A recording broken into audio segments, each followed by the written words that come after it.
Peer Kamil episode 17 part 2۔ اسے باہر کی دنیا میں پھرنے کی عادت نہیں تھی اور اسے باہر کی دنیا میں پھرنا نہیں پڑا تھا۔ اپنے گھر سے نکلتے وقت اس نے اللہ سے اپنی حفاظت کی بے تحاشا دعائیں مانگی تھی۔ اس نے دعائیں مانگی تھی کہ اسے در بدر نہ پھرنا پڑے۔ وہ اتنی بولڈ نہیں تھی کہ وہ مردوں کی طرح ہر جگہ دندناتی پھرتی، اور واقعی نہیں جانتی تھی کہ جب اسے اپنے چھوٹے چھوٹے کاموں کے سلسلے میں خود جگہ جگہ پھرنا پڑے گا، ہر طرح کے مردوں اور لوگوں کا سامنا کرنا پڑے گا، تو وہ کیسے کرے گی؟ وہ بھی اس صورت میں جبکہ اس کے پیچھے فیملی بیک گراؤنڈ نام کی کوئی چیز نہیں رہی تھی۔ وہ اپنی فیملی کے سائے کے نیچے لاہور آ کر میڈیکل کالج میں پڑھنا اور آگے تعلیم حاصل کرنے کے لیے باہر جانے کے خواب دیکھنا اور بات تھی۔ تب اس کے لیے کوئی مالی مسائل نہیں تھے، اور ہاشم مبین کے پاس اتنی دولت اور اثر و رسوخ تھا کہ صرف ہاشم مبین احمد کا نام کا حوالہ کسی بھی شخص کو اس سے بات کرتے ہوئے مروب اور محتاط کر دینے کے لیے کافی تھا۔ گھر سے نکلنے کے بعد اسے جس ماحول کے سامنے کا خدشہ تھا، اس ماحول کا سامنا اسے نہیں کرنا پڑا تھا۔ پہلے سالار اسے بخیریت لاہور چھوڑ گیا تھا، اور اس کے بعد ڈاکٹر سبط علی تک رسائی، جس کے بعد اسے اپنے چھوٹے بڑے کسی کام کے لیے کسی دقت کا سامنا نہیں کرنا پڑا تھا۔ ڈاکومنٹس میں نام کی تبدیلی، ملتان میں ایڈمیشن، ہاسٹل میں رہائش کا انتظام، اس کے تعلیمی اخراجات کی ذمہ داری، وہ اس ایک نعمت کے لیے اللہ کا جتنا شکر ادا کرتی وہ کم تھا۔ کم از کم اسے کسی برے ماحول میں بقا کی جنگ لڑنے کے لیے جگہ جگہ دھکے کھانے نہیں پڑے تھے۔ وہ ملتان چلی آئی۔ یہ اس کے لیے زندگی کے ایک نئے دور کا آغاز تھا، ایک مشکل اور تکلیف دہ دور۔ وہ ہاسٹل میں رہ رہی تھی، اور وہ عجیب زندگی تھی۔ بعض دفعہ اسے اسلام آباد میں اپنا گھر اور خاندان کے لوگ اتنی شدت سے یاد آتے کہ اس کا دل چاہتا کہ وہ بھاگ کر ان کے پاس چلی جائے۔ بعض دفعہ وہ بغیر کسی وجہ کے رونے لگتی۔ بعض دفعہ اس کا دل چاہتا کہ وہ جلال النصر سے رابطہ کرے۔ وہ اسے بے تحاشا یاد آتا۔ وہ بی ایس سی کر رہی تھی۔ اس کے ساتھ بی ایس سی کرنے والی لڑکیاں وہی تھیں جو ایف ایس سی میں میرٹ لسٹ پر نہیں آ سکی تھیں، اور اب وہ بی ایس سی کرنے کے بعد میڈیکل کالج میں جانے کی خواہش مند تھیں۔ میڈیکل کالج، ڈاکٹر، اس کے لیے بہت عرصے تک یہ دونوں الفاظ نشتر بنے رہے۔ کئی بار وہ اپنے ہاتھوں کی لکیروں کو دیکھ کر حیران ہوتی رہی۔ کئی بار وہ اپنے ہاتھوں کی لکیروں کو دیکھ کر حیران ہوتی رہتی۔ آخر وہاں کیا تھا جو ہر چیز کو مٹی کی ریت بنا رہا تھا؟ کئی بار اسے جویریہ سے کی جانے والی باتیں یاد آتی۔ میں اگر ڈاکٹر نہیں بن سکی تو میں زندہ ہی نہیں رہ سکوں گی، میں مر جاؤں گی۔ وہ حیران تھی، وہ مری تو نہیں تھی، اس طرح زندہ تھی۔ پاکستان کی سب سے مشہور آئی اسپیشلسٹ۔ سب کچھ ایک خواب ہی رہا تھا۔ جو ہر چیز اس کے پاس تھی وہ ہر چیز اس سے دور تھی۔ اس کے پاس گھر نہیں تھا، اس کے پاس گھر والے نہیں تھے، اس کے پاس اسجد نہیں تھا، میڈیکل کی تعلیم نہیں تھی، جلال بھی نہیں تھا۔ وہ زندگی کی ان آسائشوں سے ایک ہی جھٹکے میں محروم ہو گئی تھی جن کی وہ عادی تھی، اور اس کے باوجود وہ زندہ تھی۔ امامہ کو کبھی اندازہ نہیں تھا کہ وہ اس قدر بہادر تھی یا کبھی ہو سکتی تھی، مگر وہ ہو گئی تھی۔ وقت گزرنے کے ساتھ ساتھ اس کی تکلیف میں کمی آنا شروع ہو گئی تھی، یوں جیسے اسے صبر آ رہا تھا۔ اللہ کے بعد شاید زمین پر یہ ڈاکٹر سبط علی تھے جس کی وجہ سے وہ آہستہ آہستہ سنبھلنے لگی تھی۔ مہینے میں ایک بار ویکینڈ پر وہ ان کے پاس لاہور آتی۔ وہ وقتاً فوقتاً اسے ہاسٹل فون کرتے رہتے، اسے کچھ نہ کچھ بھجواتے رہتے۔ ان کی بیٹیاں اور بیوی بھی اس کا بہت خیال رکھتے تھے۔ وہ ان کے نزدیک ان کے ایک گھر کا فرد بن چکی تھی۔ اگر یہ لوگ نہ ہوتے تو میرا کیا ہوتا، وہ کئی بار سوچتی۔ ملتان میں اپنے قیام کے دوران بھی اس نے سالار کو کبھی اپنے ذہن سے فراموش نہیں کیا تھا۔ تعلیم کا سلسلہ باقاعدہ طور پر شروع کرنے کے بعد وہ ایک بار اس سے رابطہ کرنا چاہتی تھی، اور اگر وہ پھر اسے طلاق دینے سے انکار کر دیتا تو وہ بالآخر ڈاکٹر سبط علی کو اس تمام معاملے کے بارے میں بتا دینا چاہتی تھی۔ اور سالار سے رابطہ اس نے بی ایس سی کے امتحانات سے فارغ ہونے کے بعد لاہور آنے سے پہلے کیا۔ اس کے پاس موجود سالار کے موبائل کا استعمال وہ بہت پہلے ترک کر چکی تھی۔ وہ نہیں جانتی تھی کہ 2 سال کے عرصے میں سالار دوبارہ اسی موبائل کا استعمال کرنا شروع کر چکا ہے، یا پھر اس نئے نمبر کو استعمال کر رہا تھا جو اس نے اپنا موبائل دینے کے بعد دیا تھا۔ ایک پی سی او سے اس نے سب سے پہلے اس کا نیا نمبر ڈائل کیا۔ وہ نمبر کسی کے استعمال میں نہیں تھا۔ پھر اس نے اپنے پاس موجود موبائل کے نمبر کو ڈائل کیا۔ وہ نمبر بھی کسی کے استعمال میں نہیں تھا۔ اس کا واضح مطلب یہی تھا کہ اب وہ کوئی اور نمبر لیے ہوئے تھا اور وہ نمبر اس کے پاس نہیں تھا۔ اس نے بالآخر گھر کا نمبر ڈائل کیا۔ کچھ دیر تک بیل ہوتی رہی، پھر فون اٹھا لیا۔ ہیلو، کسی عورت نے دوسری طرف سے کہا۔ ہیلو، میں سالار سکندر سے بات کرنا چاہتی ہوں، امامہ نے کہا۔ سالار صاحب سے؟ آپ کون بول رہی ہیں؟ امامہ کو اچانک محسوس ہوا جیسے اس عورت کے لہجے میں یکدم تجسس پیدا ہوا تھا۔ امامہ کو پتہ نہیں کیوں اس کی آواز شناسا سی لگی۔ اس سے پہلے کہ وہ کچھ کہتی، اچانک اس عورت نے بڑے پرجوش آواز میں کہا، امامہ بی بی، آپ امامہ بی بی ہیں؟ ایک کرنٹ کھا کر امامہ نے بے اختیار کریڈل دبا دیا۔ وہ کون تھی جس نے صرف آواز سے پہچان لیا تھا، اتنے سالوں بعد بھی؟ اور اتنی جلدی، وہ بھی سالار سکندر کے گھر پر؟ کچھ دیر اس کے ہاتھ کانپتے رہے۔ وہ پی سی او کے اندر والے کیبن میں تھی اور کچھ دیر ریسیور اسی طرح ہاتھ میں لیے بیٹھی رہی۔ جو بھی ہو، مجھے ڈرنے کی ضرورت نہیں۔ میں اسلام آباد سے اتنی دور ہوں کہ یہاں مجھ تک کوئی نہیں پہنچ سکتا۔ مجھے خوف زدہ ہونے کی ضرورت نہیں، اس نے سوچا اور پی سی او کے مالک کو ایک بار پھر کال ملانے کے لیے کہا۔ فون کی گھنٹی بجنے پر اس بار فون اٹھا لیا گیا تھا، مگر اس بار بولنے والا کوئی مرد تھا، وہ سالار نہیں تھا۔ وہ یہ آواز سنتے ہی جان گئی تھی۔ میں سالار سکندر سے بات کرنا چاہتی ہوں، آپ امامہ ہاشم ہیں؟ مرد نے کھردری آواز میں کہا۔ اس بار امامہ کو کوئی شوق نہیں لگا۔ جی۔ دوسری طرف خاموشی چھا گئی۔ آپ ان سے میری بات کروا دیں۔ یہ ممکن نہیں ہے، دوسری طرف سے کہا۔ کیوں؟ سالار زندہ نہیں ہے۔ کیا؟ بے اختیار امامہ کے حلق سے نکلا۔ وہ مر گیا؟ ہاں۔ کب؟ اس بار مرد خاموش رہا۔ آپ سے آخری بار ان کا رابطہ کب ہوا؟ اس کے سوال کا جواب دینے کے بجائے اس آدمی نے کہا، چند سال پہلے، 2.5 سال پہلے، 1 سال پہلے اس کی ڈیتھ ہوئی ہے۔ آپ؟ امامہ نے کچھ بھی اور سننے سے پہلے فون بند کر دیا۔ کچھ کہنے اور سننے کی ضرورت نہیں تھی، وہ آزاد ہو چکی تھی۔ وہ جانتی تھی کہ ایک انسان کے طور پر اسے اس کی موت پر افسوس ہونا چاہیے تھا، مگر اسے کوئی افسوس نہیں تھا۔ اگر اس نے اس طرح سے اسے طلاق دینے سے انکار نہ کیا ہوتا تو یقیناً اس کے لیے دکھ محسوس کرتی، مگر اس وقت 2.5 سال کے بعد اسے بے اختیار سکون اور خوشی کا احساس ہو رہا تھا۔ وہ تلوار جو اس کے سر لٹکی ہوئی تھی وہ غائب ہو چکی تھی۔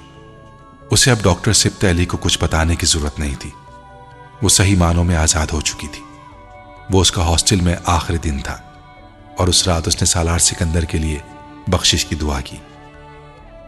وہ اس کی موت پر اسے معاف کر چکی تھی اور اس کی موت پر بے پناہ خوش تھی۔ اس سے فون پر بات کرنے والی وہی ملازمہ تھی جو سالار کے ساتھ ساتھ اس کے گھر میں بھی کام کرتی رہی تھی۔ اس نے امامہ کی آواز کو پہچان لیا تھا۔ امامہ کے فون بند کرتے ہی وہ کچھ اضطراب اور جوش و خروش کے عالم میں سکندر عثمان کے پاس پہنچ گئی۔ یہ ایک اتفاق ہی تھا کہ اس دن طبیعت کی خرابی کی وجہ سے وہ گھر پر ہی تھے۔ ابھی کچھ دیر پہلے ایک لڑکی کا فون آیا تھا، وہ سالار صاحب سے بات کرنا چاہتی تھی، تو تم بات کروا دیتی؟ سکندر عثمان قدر لاپرواہی سے بولی۔ یہ اتفاق ہی تھا کہ سالار بھی ان دنوں پاکستان آیا ہوا تھا، وہ گھر پر موجود تھا۔ ملازمہ کچھ ہچکچائی۔ صاحب جی، وہ امامہ بی بی تھی۔ سکندر صاحب کے ہاتھ سے چائے کا کپ چھوٹتے چھوٹتے بچا۔ وہ یکدم حواس باختہ نظر آنے لگے۔ امامہ ہاشم کی بیٹی؟ ملازمہ نے اسبات میں سر ہلا دیا۔ سکندر عثمان کا سر گھومنے لگا۔ تو کیا سالار ہر ایک کو بے وقوف بنا رہا ہے؟ وہ ابھی تک امامہ کے ساتھ رابطے میں ہے اور وہ جانتا ہے وہ کہاں ہے، تو پھر یقیناً وہ اس سے ملتا بھی رہا ہوگا۔ اس نے بے اختیار سوچا۔ اس نے تمہیں خود اپنا نام بتایا؟ انہوں نے چائے کا کپ ایک طرف رکھتے ہوئے کہا۔ نہیں، میں نے ان کی آواز پہچان لی، اور جب میں نے ان کا نام لیا انہوں نے فون بند کر دیا۔ ملازمہ نے سکندر عثمان کو بتایا۔ مگر مجھے یقین ہے وہ انہی کی آواز تھی. مجھے کم از کم اس بارے میں کوئی دھوکہ نہیں ہو سکتا. اس سے پہلے کہ سکندر عثمان کچھ کہتے انہوں نے فون کی گھنٹی سنی، مگر اس بار ڈرائنگ روم میں موجود ایکسٹینشن کی طرف پڑ گئے اور انہوں نے فون اٹھا لیا. دوسری طرف موجود لڑکی ایک بار پھر سالار سکندر کا پوچھ رہی تھی. ان کے استفسار پر اس نے یہ تسلیم کر لیا تھا کہ وہ امامہ ہاشمی تھی. وہ نہیں جانتے تھے کیوں، مگر بے اختیار ان کے دل میں آیا کہ وہ سالار کے مرنے کی خبر دے دیں تاکہ وہ دوبارہ کبھی ان کے گھر فون نہ کرے. انہیں اس سے بات کر کے یہ اندازہ تو ہو ہی چکا تھا وہ بہت عرصے سے سالار کے ساتھ رابطہ نہیں کر سکی ہے اور اس کے پاس اس کے بیان کی صداقت کو پرکھنے کا کوئی ذریعہ نہیں تھا. وہ دوبارہ رابطہ نہ کرتی تو ان کی جان اس سے ہمیشہ چھوٹ سکتی تھی. وہ ابھی تک اس ایک سال کو اپنے ذہن سے نہیں نکال سکے تھے جب امامہ کی گمشدگی کے فوراً بعد سالار پر شبہ ہونے کی وجہ سے ہاشم مبین نے ان کے لیے ہر قسم کی پریشانی کھڑی کر دی تھی. بہت سے سرکاری دفاتر جہاں پہلے ان کی فرم کی فائلز بہت آسانی سے نکل جاتی تھیں مہینوں پھنسی رہیں. ان کے گرد اور ان کے گھر دھمکی آویز خط اور کالز آتے رہے. کئی لوگوں نے بلا واسطہ طور پر ان پر دباؤ ڈالا کہ ہاشم مبین احمد کی بیٹی کی واپسی کے لیے ان کی مدد کریں. ایک لمبے عرصے تک سالار کی نگرانی کی گئی اور نگرانی کا یہ سلسلہ صرف پاکستان ہی نہیں باہر بھی جاری رہا. مگر جب کسی بھی طرح امامہ سے اس کے رابطے کا کوئی ثبوت یا سراغ نہیں ملا تو رفتہ رفتہ یہ تمام سرگرمیاں ختم ہو گئیں. سکندر عثمان کی بے پناہ کوشش کے باوجود بھی ہاشم مبین کے ساتھ ان کے تعلقات بحال نہیں ہوئے، مگر ان کی طرف سے عدم تحفظ کا اندیشہ ختم ہو گیا تھا. اب 2.5 سال بعد وہ لڑکی ایک بار پھر سالار سے رابطہ کرنا چاہتی تھی. وہ کسی صورت بھی دوبارہ ان حالات کا سامنا نہ خود کرنا چاہتے تھے نہ ہی سالار کو کرنے دینا چاہتے تھے. اگر وہ خود ہاشم مبین احمد کی ٹکر کے آدمی نہ ہوتے تو اب تک اس سے زیادہ نقصان اٹھا چکے ہوتے جتنا نقصان انہوں نے اس 1 سال اور خاص طور پر شروع کے چند ماہ میں اٹھایا تھا.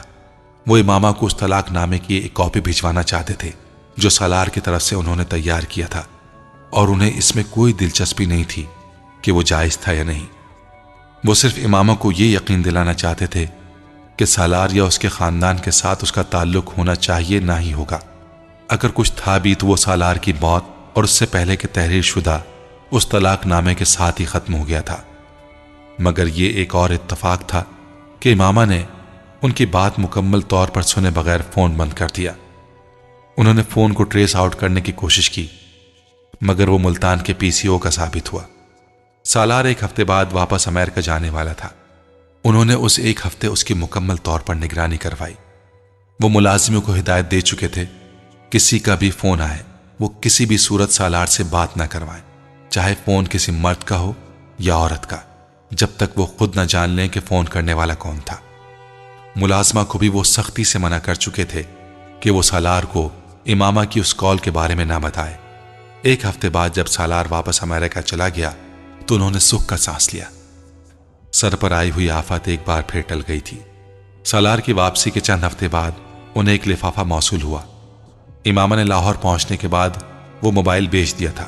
وہ اسے واپس نہیں بھجوا سکتی تھی اور سالار کی وفات کے بعد یہ امکان نہیں تھا کہ کبھی اس کے ساتھ آمنا سامنا ہونے کی صورت میں وہ اسے وہ موبائل واپس دے سکے گی.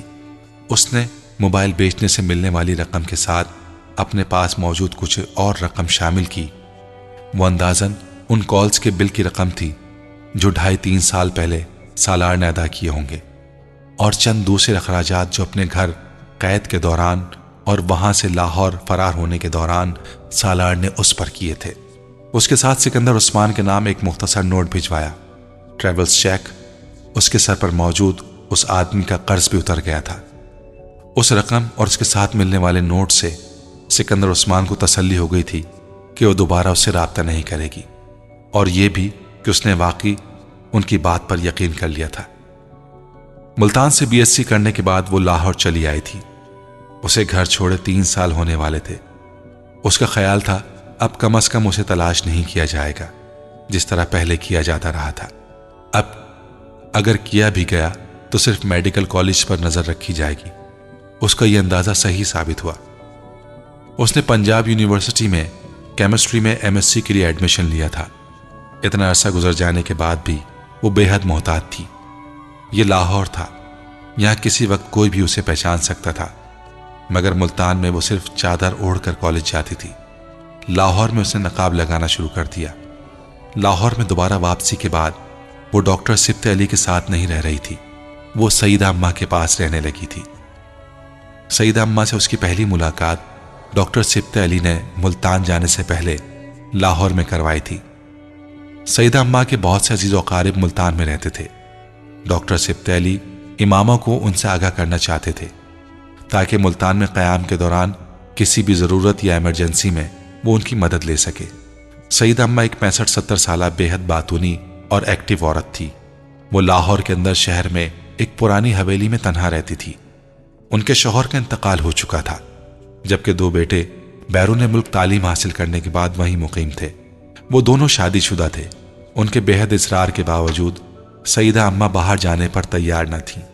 ان کے دونوں بیٹے باری باری ہر سال پاکستان آیا کرتے اور کچھ عرصہ قیام کے بعد واپس چلے جاتے تھے۔ ڈاکٹر سبط علی سے ان کی قرابت داری تھی، وہ ان کے کزن ہوتے تھے۔ ڈاکٹر سبط علی نے امامہ کے بارے میں پہلے ہی سیدہ اماں کو بتا دیا تھا، اس لیے جب وہ ان کے ساتھ ان کے گھر پہنچی تو وہ بڑی گرم جوشی سے اس سے ملی تھی۔ انہوں نے ملتان میں موجود تقریباً اپنے ہر رشتہ دار کے بارے میں تفصیلات اس کی گوش گزار کر دی تھی۔ پھر شاید اس سب کو ناکافی جانتے ہوئے انہوں نے خود ساتھ چل کر اسے ہاسٹل چھوڑانے کی آفر کی، جسے ڈاکٹر سبط علی نے نرمی سے رد کر دیا تھا۔ نہیں آپا، آپ کو زحمت ہوگی۔ ان کے بے حد اصرار کے باوجود نہیں مانے تھے۔ بہتر تو یہ ہے بھائی صاحب کہ آپ اسے میرے بھائیوں میں سے کسی کے گھر ٹھہرا دیں، بچی کو گھر جیسا آرام اور ماحول ملے گا۔ انہیں اچانک ہاسٹل پر اعتراض ہونے لگا۔ پھر انہوں نے ہاسٹل کی زندگی کے کئی مسائل کے بارے میں روشنی ڈالی تھی، مگر ڈاکٹر سبط علی اور خود وہ بھی کسی کے گھر میں رہنا نہیں چاہتی تھی۔ ہاسٹل بہترین آپشن تھا۔ سیدہ اماں سے اس کی دوسری ملاقات ملتان جانے کے چند ماہ بعد اس وقت ہوئی جب ایک دن اچانک اسے کسی خاتون ملاقاتی کی اطلاع ہاسٹل میں دی گئی تھی۔ کچھ دیر کے لیے وہ خوفزدہ ہو گئی تھی۔ وہاں اس طرح اچانک ان سے ملنے کون آ سکتا تھا، اور وہ بھی ایک خاتون؟ مگر سیدہ اماں کو دیکھ کر وہ حیران ہو گئی تھی۔ وہ اس سے اسی گرم جوشی سے ملی تھی جس طرح لاہور میں ملی تھی۔ وہ تقریباً 2 ہفتے ملتان میں رہی تھیں، اور ان 2 ہفتوں میں کئی بار اس سے ملنے آئی۔ ایک بار وہ ان کے ہاسٹل سے ان کے بھائی کے گھر بھی گئی۔ پھر یہ جیسے ایک معمول بن گیا۔ وہ چند ماہ ملتان آتی، اپنے قیام کے دوران باقاعدگی سے اس کے پاس رہتی۔ وہ خود جب مہینے میں ایک بار لاہور آتی تو ان سے ملنے کے لیے بھی جاتی۔ کئی بار جب اس کی چھٹیاں زیادہ ہوتی تو وہ اسے وہاں ٹھہرنے کے لیے اصرار کرتی۔ وہ کئی بار وہاں رہی تھی۔ سرخ اینٹوں کا بنا ہوا وہ پرانا گھر اسے اچھا لگتا تھا، یا پھر یہ تنہائی کا وہ احساس تھا جو وہ ان کے ساتھ شیئر کر رہی تھی۔ اس طرح وہ بھی تنہا تھی، اگرچہ ان کی یہ تنہائی ان کے ہمہ وقت میل جول کی وجہ سے کم ہو جاتی تھی، مگر اس کے باوجود امامہ ان کے احساسات کو بنا کوشش کیے سمجھ سکتی تھیں۔ لاہور واپس شفٹ ہونے سے بہت عرصہ پہلے انہوں نے امامہ سے یہ جان لینے کے بعد کہ وہ MSc لاہور سے کرنا چاہ رہی ہے، اسے ساتھ رکھنے کے لیے اصرار شروع کر دیا۔ اسی عرصے کے دوران ڈاکٹر سبط علی کی سب سے بڑی بیٹی ان کے پاس بچوں سمیت کچھ عرصے کے لیے رہنے چلی آئی۔ اس کے شوہر PhD کے لیے بیرون ملک چلے گئے تھے۔ وہ ڈاکٹر سبط علی کے بھتیجے تھے۔ جانے سے پہلے وہ اپنی فیملی کو ان کے ہاں ٹھہرا گئے تھے۔ ڈاکٹر سبط علی کے گھر میں جگہ کی کمی نہیں تھی، مگر امامہ اب ان کے گھر میں رہنا نہیں چاہ رہی تھی۔ وہ جلد از جلد اپنے پیروں پر کھڑے ہونا چاہتی تھی۔ ڈاکٹر سبط علی کے احسانات کا بوجھ پہلے ہی اسے زیر بار کر رہا تھا۔ وہ یہ نہیں چاہتی تھی کہ وہ ان کے پاس رہ کر تعلیم حاصل کرے، اور اس کے بعد اس کے جاب کرنے پر بھی وہ اسے کہیں اور رہنے نہ دیتے۔ لیکن اگر وہ اس سے پہلے ہی علیحدہ رہائش اختیار رکھتی تو اس کے لیے ان سے اپنی بات منوانا آسان ہوتا۔ سیدہ اماں کا گھر اسے اپنی رہائش کے لیے بہت مناسب لگا تھا۔ وہ جاب شروع کرنے پر انہیں مجبور کر کے کرائے کی مد میں کچھ نہ کچھ لینے پر مجبور کر سکتی تھی، مگر ڈاکٹر سبط علی شاید یہ سب کبھی گوارا نہ کرتے۔ ڈاکٹر سبت علی کے لیے اس کا فیصلہ ایک شوق کی طرح تھا. کیوں آمنہ؟ میرے گھر پر کیوں نہیں رہ سکتی آپ؟ انہوں نے بہت ناراضی سے اس سے کہا. سعیدہ آپا کے ساتھ کیوں رہنا چاہتی ہیں؟ وہ بہت اصرار کر رہی ہیں، میں انہیں سمجھا دوں گا. نہیں، میں خود بھی ان کے ساتھ رہنا چاہتی ہوں. میں ان کے ساتھ رہوں گی تو ان کی تنہائی دور ہو جائے گی. یہ کوئی وجہ نہیں ہے، آپ ان کے پاس جا سکتی ہیں مگر ساتھ رہنے کے لیے نہیں. پلیز آپ مجھے وہاں رہنے کی اجازت دیں، میں وہاں زیادہ خوش رہوں گی. میں اب آہستہ آہستہ اپنے پیروں پر کھڑا ہونا چاہتی ہوں. ڈاکٹر سبت علی نے حیرانی سے دیکھا. پیروں پر کھڑے ہونے سے کیا مراد ہے آپ کی؟ وہ کچھ دیر خاموش رہی، پھر اس نے کہا، میں آپ پر بہت لمبے عرصے تک بوجھ نہیں بننا چاہتی. پہلے ہی میں بہت سالوں سے آپ پر انحصار کر رہی ہوں، مگر میں ساری زندگی تو آپ پر بوجھ بن کر نہیں گزار سکتی. وہ بات کرتے کرتے رک گئی. اسے لگا اس کے آخری جملے نے ڈاکٹر سبت علی کو تکلیف دی. اسے پچھتاوا ہوا. میں نے کبھی بھی آپ کو بوجھ نہیں سمجھا آمنہ، کبھی بھی نہیں. بیٹیاں بوجھ نہیں ہوتی، اور میرے لیے آپ ایک بیٹی کی طرح ہیں. پھر یہ بات مجھے بہت دکھ ہوا ہے. میں جانتی ہوں ابو، مگر میں اپنی فیلنگز کی بات کر رہی ہوں. دوسرے پر ڈیپینڈنٹ ہونا بہت تکلیف دہ بات ہے. میں سعیدہ اماں کے ساتھ رہ کر زیادہ پرسکون رہوں گی. میں انہیں پے کروں گی. آپ کو میں پے کرنا چاہوں تو بھی نہ کر سکوں گی. شاید مجھے 10 زندگیاں بھی ملیں تو میں آپ کے احسانات کا بدلہ نہیں اتار سکتی. مگر اب بس، اب اور نہیں. میں نے زندگی کو گزارنے کے سارے طریقے بھی سیکھنے ہیں. مجھے سیکھنے دیں. ڈاکٹر سبت علی نے اس کے بعد اسے دوبارہ اپنے گھر میں رہنے پر مجبور نہیں کیا تھا. وہ اس کے لیے بھی ان کے احسان مند تھی. سعیدہ اماں کے ساتھ رہنے کا تجربہ ان کے لیے ہاسٹل میں یا ڈاکٹر سبت علی کے یہاں رہنے سے بالکل مختلف تھا. ان کے پاس ایک عجیب سی آزادی اور خوشی کا احساس ہوا تھا. وہ بالکل اکیلی رہتی تھی. صرف ایک ملازمہ تھی جو دن کے وقت گھر کے کام کر دیا کرتی تھی اور شام کو واپس چلی جایا کرتی تھی. وہ بے حد سوشل لائف گزارتی تھیں. محلے میں ان کا بہت آنا جانا تھا. وہ نہ صرف محلے میں بلکہ اپنے رشتہ داروں کے ہاں بھی، ان کے گھر بھی اکثر کوئی نہ کوئی آتا رہتا تھا. انہوں نے محلے میں ہر ایک سے امامہ کا تعارف اپنی بھانجی کہہ کر کروایا تھا، اور چند سالوں کے بعد یہ تعارف بھانجی سے بیٹی میں تبدیل ہو گیا تھا. اگرچہ محلے والے پچھلے تعارف سے واقف تھے، مگر اب کسی نئے ملنے والے سے جب امامہ کو بیٹی کی حیثیت سے متعارف کرواتی تو کسی کو کوئی تجسس نہیں ہوتا تھا. لوگ سعیدہ اماں کی عادت سے واقف تھے. وہ کتنا محبت بھرا دل رکھتی تھیں. ان کے بیٹے بھی امامہ سے واقف تھے، مگر وہ باقاعدگی سے فون پر سعیدہ اماں سے بات کرتے ہوئے اس کا حال و احوال بھی دریافت کرتے رہتے تھے. ان کی بیوی اور بچے بھی اس سے بات چیت کرتے رہتے تھے.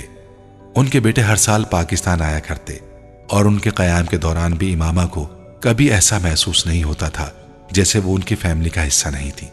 بعض دفعہ اسے یوں لگتا جیسے وہ واقعی سعیدہ اماں کی بیٹی اور ان کے بیٹوں کی بہن تھی. ان دونوں کے بچے اسے پھپھو کہا کرتے تھے. پنجاب یونیورسٹی سے MS کرنے کے بعد اس نے ڈاکٹر سبت علی کے توسط سے ایک فارماسیوٹیکل کمپنی میں جاب شروع کر دی. اس کی جاب بہت اچھی تھی اور پہلی بار اس نے مالی طور پر خود مختاری حاصل کر لی تھی.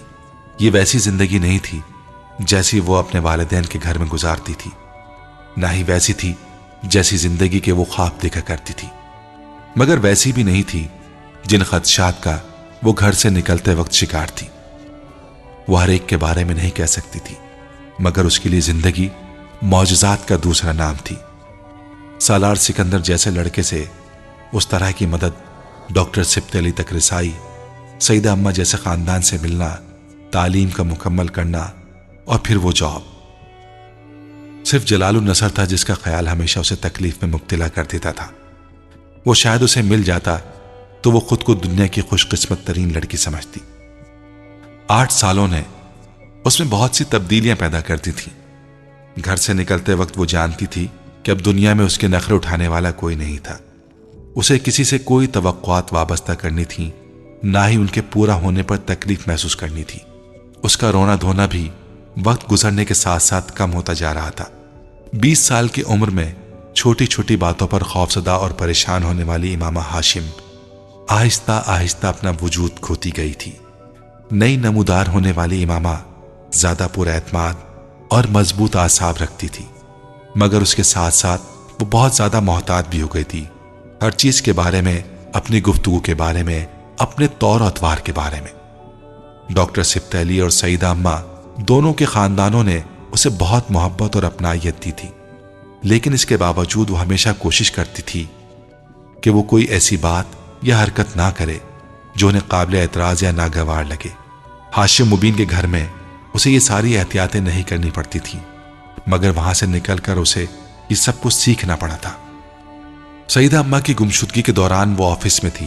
4 بجے کے قریب جب وہ گھر آئی تو گھر کو تالا لگا ہوا تھا۔ اس کے پاس اس تالے کی دوسری چابی تھی، کیونکہ اس سے پہلے بھی سعیدہ اماں کئی بار ادھر ادھر چلی جایا کرتی تھی۔ اسے تشویش نہیں ہوئی تھی، لیکن جب مغرب کی اذان ہونے لگی تو وہ پہلی بار فکر مند ہوئی، کیونکہ وہ شام کو بتائے بغیر کبھی یوں غائب نہیں ہوئی تھی۔ ساتھ والوں کے ہاں پتہ کرنے پر اسے پتہ چلا کہ ان کا بیٹا انہیں بلال کے گھر صبح چھوڑ آیا تھا۔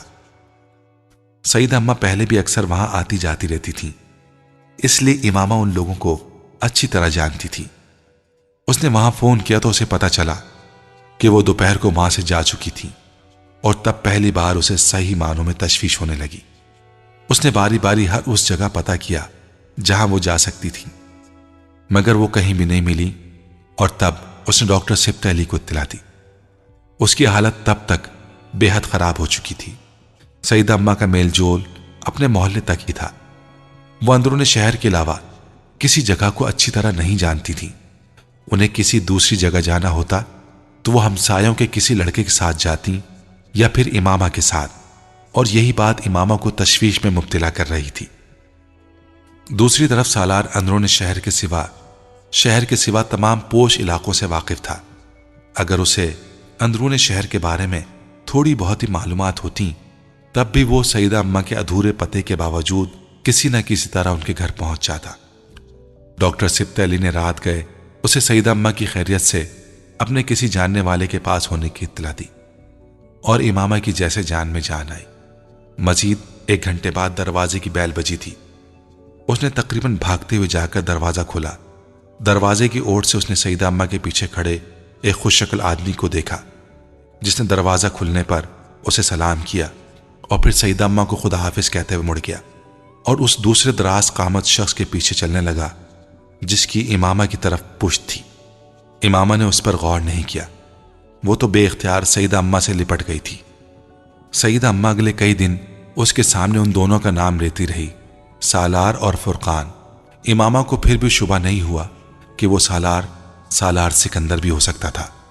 مردہ لوگ زندہ نہیں ہو سکتے تھے، اور اسے اگر اس کی موت کا یقین نہ بھی ہوتا تب بھی سالار سکندر جیسا شخص نہ تو ڈاکٹر سبتیلی کا شناسہ ہو سکتا تھا اور نہ ہی اس میں اس کی طرح اچھائیاں ہو سکتی تھیں جن کا ذکر سعیدہ اماں وقتاً فوقتاً کرتی رہتی تھیں۔